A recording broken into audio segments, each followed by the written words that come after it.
اللہ سبحانہ تعالیٰ کی راہ میں آگے ہوں، اللہ تعالیٰ کے احکامات کو پکڑیں، اس کا لطف اٹھائیں اپنی زندگی میں. ان چیزوں کو سمجھیں، ان چیزوں کو سمجھیں. ہم سے ہماری چیز کا امتحان ہے، ہماری بات کا امتحان ہے.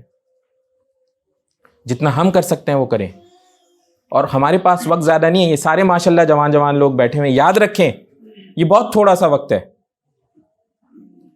اور ایک ایک وقت کوشش کریں، ایک ایک لمحہ اللہ تعالیٰ کی فرما برداری میں گزرے. کوئی پتہ نہیں ہماری جان کب نکلتی ہے، کوئی پتہ نہیں.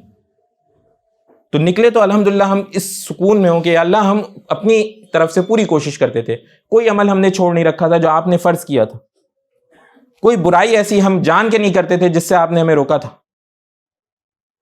نیکی کا کام جتنی ہماری استطاعت تھی ہم کرتے تھے. ہم اس حال میں آپ کے پاس حاضر ہو گئے. آگے آپ جس طرح چاہے معاملہ چلائیں. یہ چیز انسان نے پوری کوشش کرنی ہے.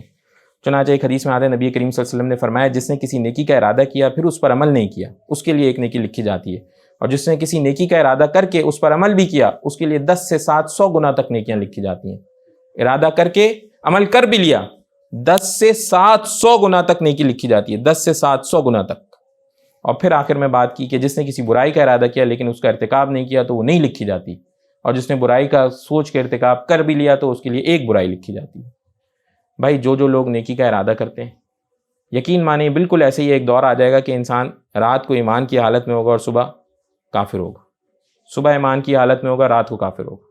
انا للہ و انا. جیسے ہی نیکی کا ارادہ آیا کرے بس پختہ کیا کرے. یا اللہ یہ میں کل سے نہیں، یہ میں آج سے نہیں، اللہ مجھے آج ابھی سے کرنے کی توفیق عطا فرما دے، ابھی سے کرنے کی توفیق عطا فرما. اس کے لیے کوشش شروع کر دیں، جس تو تھوڑی سی اپنے اندر جان ڈال لیں اس کے لیے، تو انشاءاللہ اللہ تعالیٰ اس کو پورا کریں گے.